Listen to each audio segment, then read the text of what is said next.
Deretan peristiwa demi peristiwa belakangan ini menjadi ujian kepada kita sekalian sebagai kader Nahdlatul Ulama.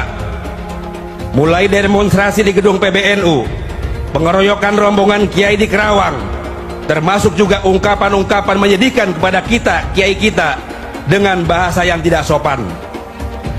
Peristiwa ini semua merangsang kita sekalian untuk segera mengambil respon tindakan yang luhur dan terukur, tidak jalan sendiri-sendiri, disertai dengan komunikasi yang baik antara kita sekalian sebagai bentuk ketawaduan kita kepada para kiai dan PBNU. Cik, sebar bodol Cik, lebaran telah usai.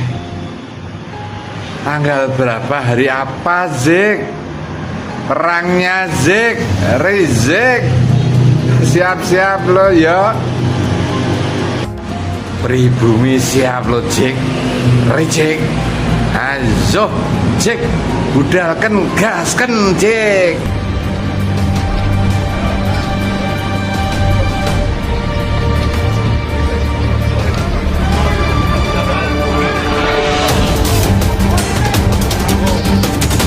Harga mati NKRI.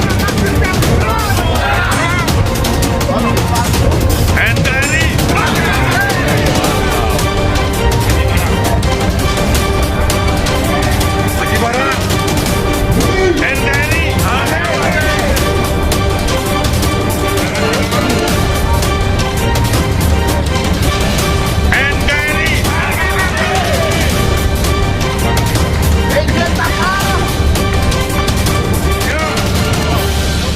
Bangsa yang kita cintai ini dibikin gaduh oleh sekelompok orang yang mengaku keturunan Nabi Muhammad Sallallahu Alaihi Wasallam, mengaku-ngaku.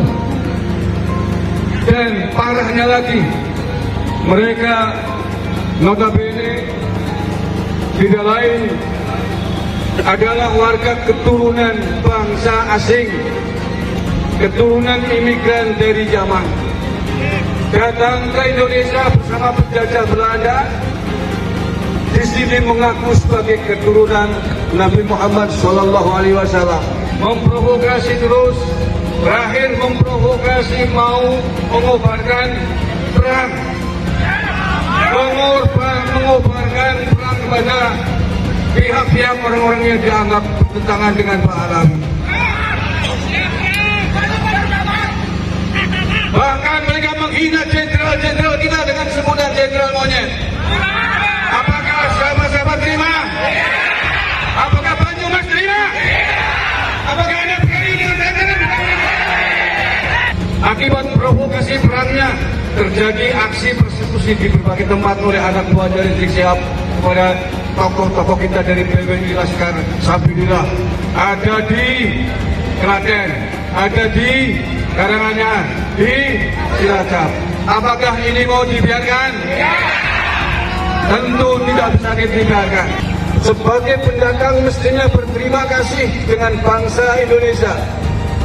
Berterima kasih kepada kita semuanya sebagai pemilik Nusantara ini. Mestinya berterima kasih. Tetapi apa yang terjadi? Apakah mereka berterima kasih dengan bangsa ini?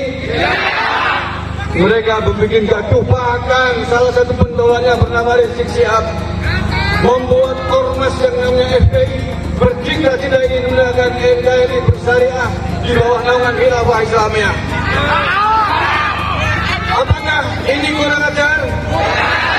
Kurang ajar atau tidak? Ada sekelompok masyarakat, orang menyebutnya dari Yaman itu gitu. Kita butuh penjelasan seperti apa itu. Mohon maaf, sebenarnya mereka tidak punya otorita ilmu pengetahuan. Iya. Silakan kalau ada musyawarah alim ulama, apa ada dari mereka? Nggak ada. Tidak ada satupun keturunan Yaman yang mempunyai kemampuan seperti ini. Hanya mereka Habib keturunan Rasulullah di tengah masyarakat ngajak selawatan. Iya. Tapi kenapa masyarakat memberikan ruang kepada mereka? Dan mereka memanipulasi keturunan. Dalam rangka menyikapi pernyataan daripada saudara Rizik Syihab yang telah membuat provokasi, melakukan menantang kami kelompok dari Gus Abbas dan Kiai Maduddin yang menantang untuk mengajak perang. Kalau Anda memang berani datang ke Banyuwangi, temui saya. Silahkan mau ngajak apa, dan siap menghadapi tantangan Anda untuk perang. Dan kami kepada negara mohon, khususnya kepada Presiden dan Kapolri dan Panglima TNI, tolong itu dibungkam mulut Rizik itu, kurang ajar, membuat provokasi, yang membuat onaran, dan wajib mereka itu untuk ditahan, ditangkap. Dan khususnya kepada penegak hukum kasus Cak Rizik dengan Firsa Hussein, mohon ditindaklanjuti, jangan dipertimbangkan. Kami curiga ada apa-apa ini. Yang jelas sudah ada pengakuan, ada bukti-bukti, kok masih dibiarkan saja. Jika mereka mulutnya rusak, mengatakan kita ini kelompok monyet, ulama monyet. Emangnya kamu siapa? Kamu kan keturunan pendatang yang dihadirkan dari negara Yaman oleh VOC Belanda. Tolong negara Rizik itu segera ditangkap dan dideportasi, dikembalikan kepada Yaman. Kurang ajar membuat gaduh di negeri ini yang sudah damai tentram. Selanjutnya kami minta agar supaya Presiden dan para penguasa negeri ini, gerombolan monyet membentuk organisasi monyet dan laskar monyet yang di backup sejumlah oknum jenderal, bahkan belakangan terang-terangan membelokkan sejarah Indonesia dengan menghapus semua peran dan jasa keturunan Arab dalam perjuangan kemerdekaan Indonesia.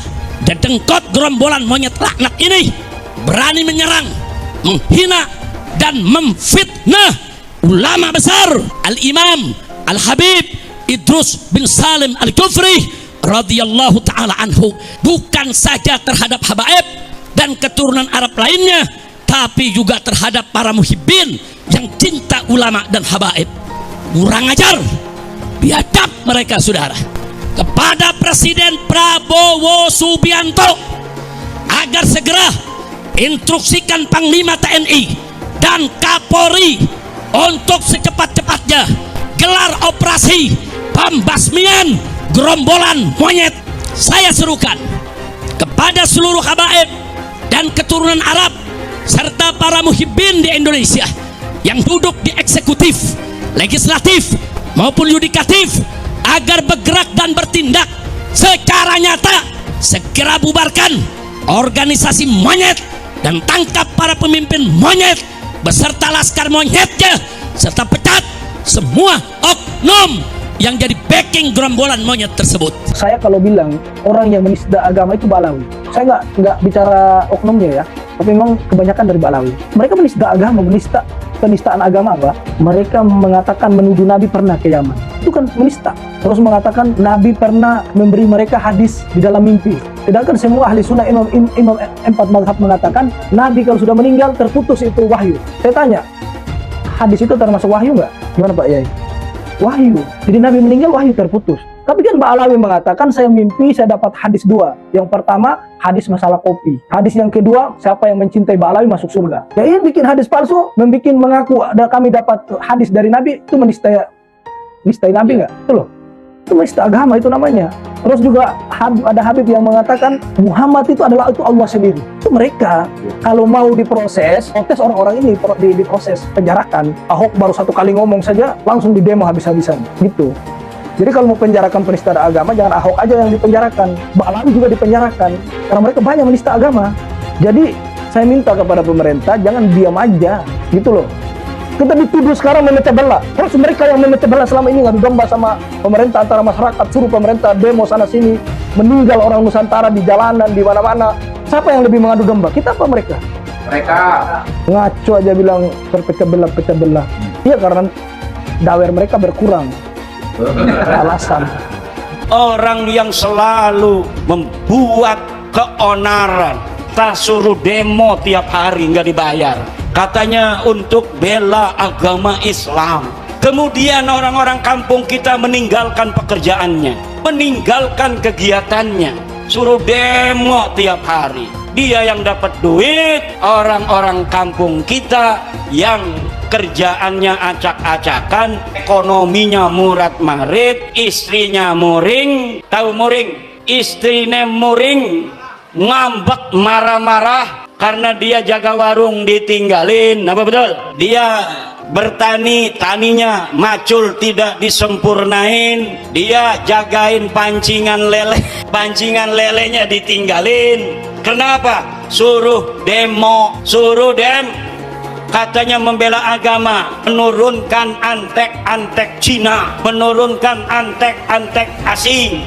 Tapi ternyata perjuangan mereka semata-mata bukan untuk agama, bukan untuk rakyat, bukan untuk bangsa, tetapi untuk tingginya nama mereka sendiri dengan mengorbankan putra-putri Indonesia agar masa depannya acak-acakan, tetap miskin, melarat, tidak punya pekerjaan. Na'udzu. Ternyata di balik jubah dan di balik sorban Anda menyimpan hati yang sangat busuk, menyimpan adab yang sangat busuk. Begitu hinakah Kiai Nusantara di depanmu?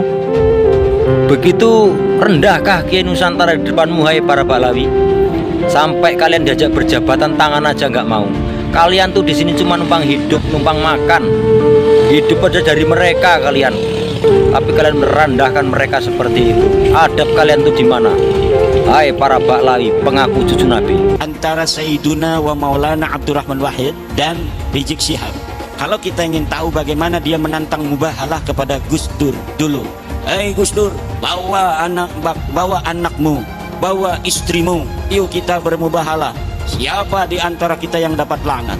Kalau saya dalam kebenaran, maka kau akan mendapat laknat. Kalau kau dalam kebenaran, saya dan keluarga akan mendapat laknat. Gus Dur sudah meninggal apa belum? Gus Dur sudah wafat dan dunia menyaksikan Gus Dur wafat dalam keadaan mulia. Gus Dur wafat sebagai seorang presiden yang diiringi sampai liang kuburnya dengan penghormatan paling tinggi dari negara Republik Indonesia. Dihadiri oleh presiden dengan iringan la ilaha illallah oleh para santri. Ribut antara pas pampres, antara protokol negara dengan protokol santri. Pas pampres pengennya pakai darder, santri ya ilaha illallah, ngacak semuanya, pengen menghormati Gus Dur untuk terakhir kali. Ketika dia sudah ditanam, sudah didafnu, kemudian mulai dari dia itu dikubur, doa-doa suci dari masyarakat untuk dia sampai hari ini tidak pernah berhenti. Ini menunjukkan Gus Dur radhiyallahu anhu wafat dalam kemuliaan. Ketika hidup dia hidup dalam kebenaran, menegakkan kebenaran, dan ketika wafat dia wafat husnul khatimah, wafat dalam keadaan mulia. Sekarang tinggal musuhnya yang mubahalah itu. Kita akan saksikan yang berani bermubahalah dengan Gus Dur itu bagaimana akhir hidupnya. Hari ini alamannya sudah mulai nampak, bagaimana setiap hari dia merendahkan dirinya dengan kehinaan, terus menuju titik nadir kehinaan yang paling hina dina. Terima kasih. Rizik itu adalah ikon penistaan terhadap Rasulullah. Bagaimana tidak, saudara? Dia punya menantu namanya Munif. Si Munif itu menistakan Rasulullah dengan menyamakan si Rizik Silap ini, Al-Kaburi ini dengan Rasulullah. Rasulullah dibilang mirip akhlaknya. Rizik mirip akhlaknya dengan Rasulullah, ataupun mewarisi, bukan mirip, mewarisi akhlak Rasulullah. Kemudian mewarisi jasad Rasulullah, saudara. Itu kan penghinaan terhadap Nabi. Akhlak si Rizik gimana, akhlak Rasulullah gimana, saudara? Jasad Rasulullah gimana, jasad si Rizik gimana ya akhwan? Saya ulang-ulang itu biar kalian tidak terpana, tidak terkontaminasi dengan omongan si menantu si Rizik laknatillah alaihim itu. Sementara hari ini kita bisa melihat si Rizik cebol ini, mukanya hitam, hidungnya pesek, pipinya tembem, matanya belok. perutnya buncit, badannya pendek, persis kayak celengan Semar. Celeng juga mirip. Apa kalian rela kalau Rasulullah, manusia yang kalian rindukan, manusia yang kalian harapkan untuk bisa bertemu dengannya, disamakan dengan si Rizik? Inilah para gerombolan sakit hati, gerombolan pemecah belah di negara ini. Orang-orang yang seperti ini seharusnya jangan dikasih panggung ataupun tempat untuk bersuara di negara ini. Karena apa? Karena inilah yang terjadi. Dia hanya koar-koar dan demo-demo, bukan untuk kemajuan di negara ini, tetapi untuk menghancurkan persatuan di negara ini. Inilah Habib Rizik. Anda itu malu, Pak Habib Rizik. Anda itu ulama gitu loh, atau Habib. Apakah cara Anda seperti itu mencerminkan sebagai Habib? Anda itu tidak lebih dari provokator gitu loh, tukang buat ribut, tukang buat gaduh di negara ini. Tolong banget. Yang seperti inilah seharusnya diamankan oleh pihak kepolisian. Karena apa? Ceramahnya tidak benar gitu loh. Kok bisa ceramahnya mengatakan hal-hal jelek seperti itu? Ya kalau memang Pak Habib Rizik tidak suka di negara ini, silakan keluar. Terbuka lebar ke pintu ini untuk Pak Habib Rizik keluar dari negara ini. Jangan suka mengacaukan persatuan di negara ini. Anda itu pemecah belah gitu, tukang buat ribut di negara ini. Sangat memalukan sifat Anda itu. Habis pikir melihat tingkah laku Anda, Pak Habib Rizik. Seharusnya orang-orang seperti inilah jangan diberikan panggung untuk bersuara di negara ini. Karena inilah yang terjadi, hanya buat ribut dan gaduh. Dia bukan cucu Nabi. Dilihat dari hasil tes DNA yang sudah ada, 180 orang sudah tes DNA, dan tes DNA-nya menunjukkan haplogrup mereka itu G. Sedangkan keturunan Nabi menurut para ahli harus mempunyai ciri kode genetik haplogrup J1 sesuai dengan para keturunan Nabi yang sudah tes DNA di seluruh dunia Islam, mulai Saudi, Al-Abdali, Al-Auni, Al-Jamajizah, kemudian di Yordan, Al-Hashimi, di Maroko, di Yaman itu. Di Yaman itu ada yang bukan Pahlawi, namanya Zaidi, Rasi, atau Batoba, Al-Jailani. Semuanya kebanyakan terkonfirmasi dari hasil tes DNA mereka bahwa mereka benar keturunan Nabi, karena kode genetiknya haplogrup J1 yang menunjukkan dia orang Arab, keturunan Ibrahim. Kajian ilmiah dibalas dengan ilmiah, bukan dibalas dengan kedustaan manuskrip-manuskrip. Dan kalau kita bongkar, memalukan Pak. Kitab-kitab Balawi itu kan udah banyak tuh. Kita bongkar satu-satu, memalukan. 90% kedustaan. Kitab-kitab ulama yang dikatakan muhaddis, Alwi bin Thohir itu muhaddis, tapi kalau kita uji kitabnya, dia menunjukkan ada dalam manuskrip anu, ada dalam kitab anu, 90% kedustaan. Siapa? Berasal dari mana? DNA-nya dari mana? Genetikanya dari mana? Ini adalah upaya sistematis. Kemudian orang lain datang dari negara lain ke sini, tiap hari membanggakan leluhurnya, tiap hari bercerita keunggulan leluhurnya, tiap hari kita harus mendengarkan riwayat-riwayat leluhurnya. Setelah itu kita bermahabbah pada mereka, menghormati mereka, mendewa-dewakan mereka, dan kita menganggap diri kita lebih rendah dari mereka. Dan tak terasa domba kita kirim, uang kita kirim untuk mendapatkan air putih agar kita usahanya lancar. Kita keluarkan uang demi mereka, dan kita semakin direndahkan martabatnya sebagai suku dan sebagai bangsa, padahal mereka makan setiap hari. Bagaimana seorang Habib ada yang mengharamkan anak-anak NU untuk masuk ke Banser?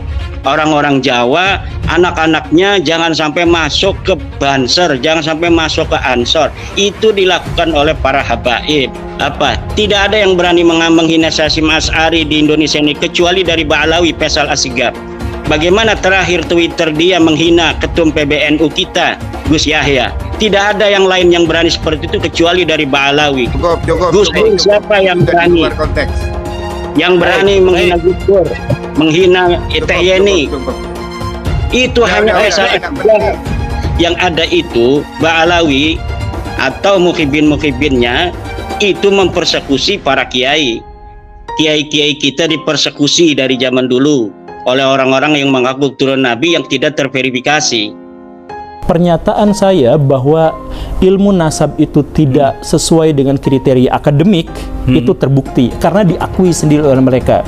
Mereka mengakui bahwa kita tidak mensyaratkan kok adanya naskah sezaman. Dalam konteks itu seharusnya sudah selesai bahwa ilmu nasab, karena saya mengatakan itu dan dikonfirmasi oleh lawan bicara saya pada waktu itu, ya sebenarnya sudah selesai bahwa ilmu nasab yang digunakan Robito Alawiyah dalam hal ini bukan berarti salah, tapi tidak memenuhi syarat akademik. Nah, terkait dengan syarat akademik, ilmiah, apakah tauhid bisa diilmiahkan dan sebagainya, ayo kita diskusikan ulang.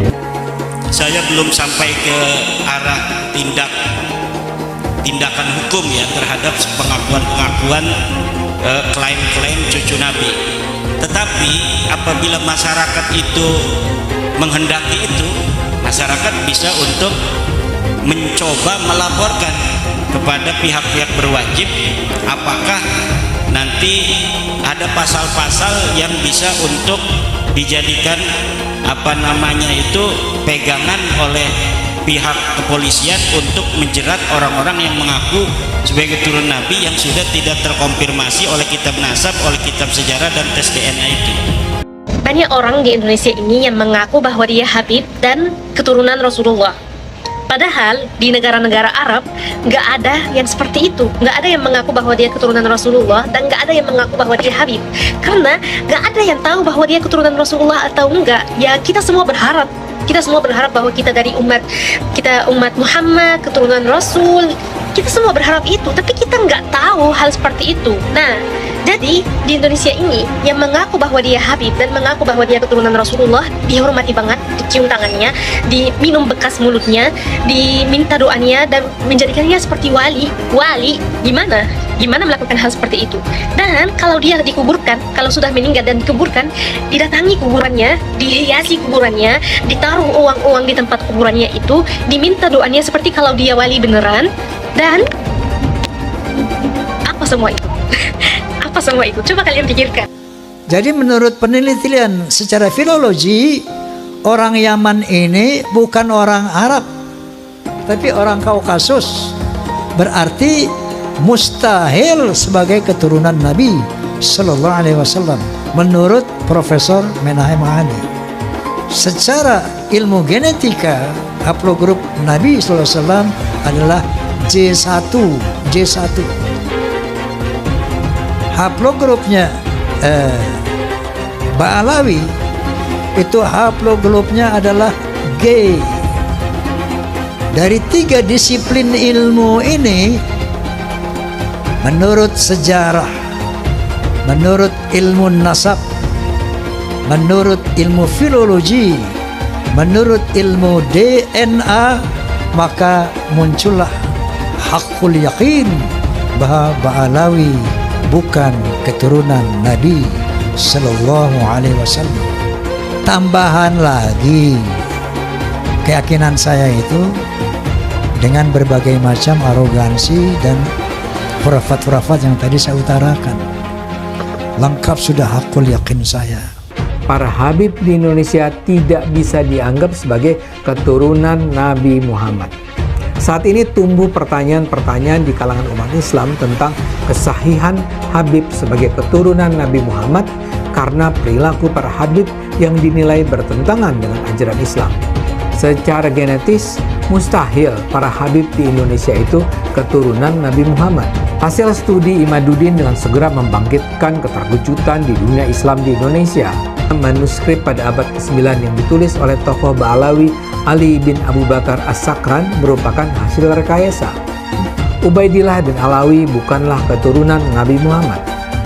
Secara terbuka, Guru Gembul juga membongkar sertifikat Habib palsu, bisnis air sholawatan palsu, hingga makam palsu untuk mengeruk keuntungan.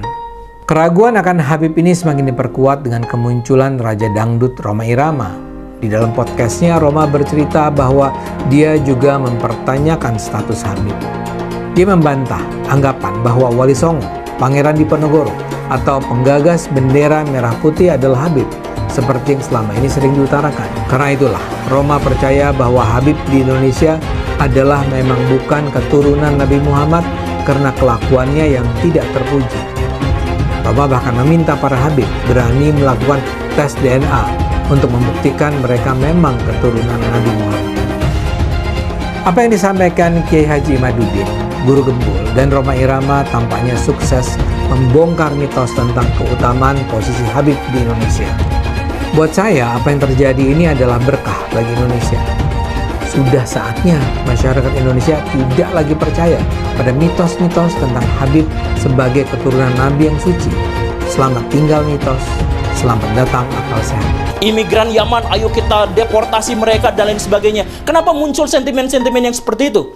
Pihak orang-orang dari kalangan habaib gagal untuk menunjukkan bahwa kami itu baik, rahmatan lil alamin, gagal untuk menyampaikan itu ke publik karena yang ditampilkan itu apa? Kekerasan atas nama habaib, bahwa kami itu boleh melakukan persekusi. Bahkan Pak Habib Bahar bin Smith di pengadilan, ketika beliau sedang diadili, kemudian ada saksi dan kemudian beliau mengatakan, kamu tahu nggak siapa saya? Saya adalah keturunan Nabi. Kalau kakek saya begini, kamu tahu kakek saya seperti ini, kenapa kamu memberatkan? Kamu membuat kesaksian yang memberatkan pada saya. Itu kan sebenarnya menyakiti kaum muslimin. Karena ada orang yang melakukan kekerasan atas nama Nabi, diadili tapi minta privilege. Siapa yang melakukan itu? Golongan habaib. Yang pertama kali masalah nasionalisme saya ya, rasa kebanggaan saya terhadap Indonesia itu ternodai oleh sikap-sikap beberapa habaib. Ba'lawi kalau bagi saya bukan gitu ya, bukan turunan Nabi karena dari filologi jelas ya, kemudian dari histori jelas, kemudian juga DNA yang terakhir itu saya kemudian tersinggung dari itu ketika peran ulama-ulama Indonesia dan para pejuang Indonesia itu diremehkan. Misalnya cerita bahwa proklamasi kemerdekaan Mei 17 Agustus itu karena bisikan Habib tertentu kepada Bung Karno itu kan tidak pernah ada dalam cerita itu. Tidak ada Habib, cerita Habib ini tidak pernah ada di dalam sejarah kecuali dulu menjadi Usman Yahya itu menjadi muftinya Belanda yang mengharamkan kita melawan Belanda. Justru itu Habib yang jelas itu tertulis dalam sejarah. Kalau Habib berbisik ke Bung Karno kapan? Dan tidak pernah ada cerita itu. Nah kalau sekarang lalu Habib, lalu para pejuang dihabibkan semua kan, Diponegoro, siapa lagi? Imam Bonjol. Wah itu kebanggaan orang Jawa loh, Diponegoro itu. Lalu dihabibkan. Habib dari mana? Ya Habib dari mana gitu. Nggak ada sejarahnya. Saya nggak tahu ya Habib siapa ya yang ikut-ikut begitu itu, berjuang kemerdekaan Indonesia itu. Jangan lupa umat Islam di jagat raya salatnya tidak akan diterima oleh Allah Subhanahu wa taala kalau tidak mau mendoakan Habib. Umat Islam mulai gaya, mulai mengkoreksi Habibnya, mulai mengkoreksi ulama-ulama dari anak cucu Nabi Muhammad SAW. Orang yang seperti itu mirip dengan iblis. Sekarang yang bilang belajar tuh ke Habib, jangan ke yang lain supaya tidak sesat. Nah, kalau Habibnya blow on, kalau Habibnya sesat gimana? Emang nggak ada Habib yang sesat? Ada. Itu Habib yang jadi antek Belanda banyak dulu. Iya, yang jadi sahabatnya Belanda, jadi kenil, kemudian jadi informan Belanda. Habib ada. Punya kakek yang baru jelek-jelekin, Habib Utsman bin Yahya, dia bilang antek Belanda. Zaman dulu itu Belanda luar biasa loh. Habib Utsman punya langkah.